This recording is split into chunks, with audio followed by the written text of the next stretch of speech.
So yeah, I managed to get to sleep. I managed to get to sleep after this mad night, and I woke up in the morning, and in the audiobook, Stuart Wilde talks about meditation. He mentions meditation, and he says about meditating for 24 minutes a day, so a minute for every hour of the day. So I didn't know anything else. So I remember I sat down in the armchair, my arms on the side, I set this alarm for 24 minutes, my posture was all fucked up, and I remember just closing my eyes. I didn't know about breath work, and hey, I went somewhere else. Like, you can say that's an out-of-body experience, but that's kind of, anyone that meditates knows that you lose sensation in the body and you kind of just go inwards. But in comparison to the out-of-body experience I had when I actually went out of myself and actually physically saw myself, I was in a whole other dimension, a whole other realm. That was nuts.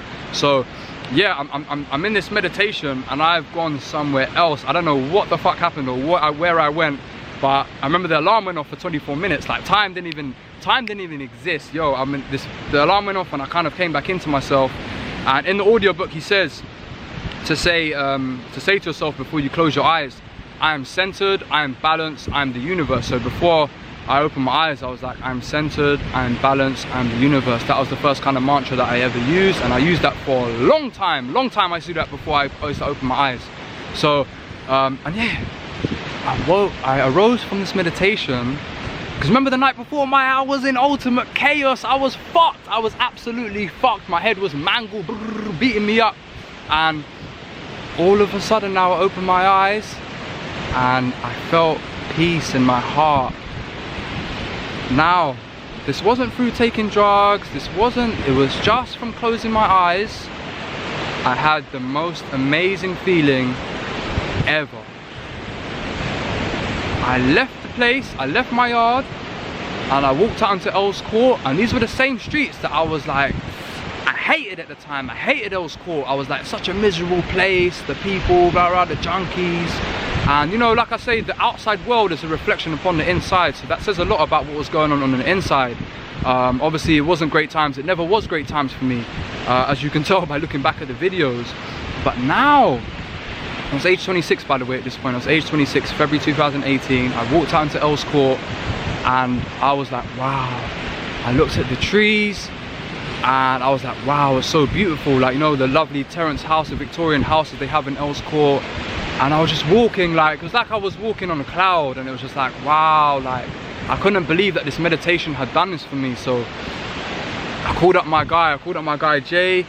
I'm like, yo bro, I need to see you, like, some stuff happened. And I remember I went to Chiswick. I remember I went and met him in Chiswick, and he saw something different, man. And like, he was worried because, like, when I told him that something happened, obviously, like, knowing me and my character, he obviously thought I got involved in some sort of mad crime, some sort of criminal thing, so some sort of shenanigan like that. And yeah, I just broke it down. I was like, yeah man, I had this mad experience, bro. Like, and it's funny because I didn't tell Jay about the crack thing at the time, because I knew he would have shut me down. I told you, Jay is a sensible guy, calculated on. If I would have told him that I was going to sell crack in Earls Court, he would have said, bro, you're fucking loopy, bro. Because hey, Earls Court is bait, man. Earls Court is hot, man. I would have got arrested in no time. But and I knew he would have shut that down, so I didn't tell him this whole time that I had this mad plan to sell crack and leave the job. And yeah, I told him that, yeah bro, I was going to sell crack, and then I had this mad out-of-body, flush it down the toilet, had this mad out-of-body experience, and now I just meditated, and now I'm in peace, bro. And it was like, yeah man, so that was the first time I ever meditated, guys, man. I'm happy to share that experience with people.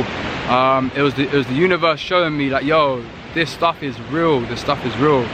And it's actually funny that I learned on the path that we are governed by free will. We are governed by free will as beings. And I didn't actually ask for this out-of-body experience to happen. I didn't ask for none of this to happen.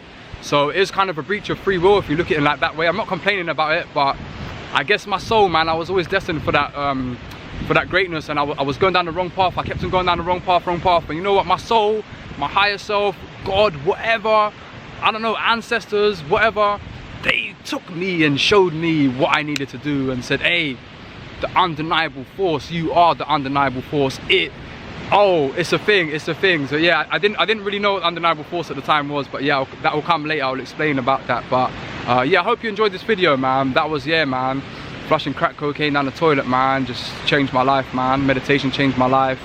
And yeah, from this point, like, this is what I quote to people, that my enlightenment. So yeah, I'm gonna say it, as mad as that sounds. I became enlightened. This was my awakening. This awakening happened to me from this point at February the 18th, 2018. So yeah, I'm gonna leave it at that, and I'll see you in the next video. Peace.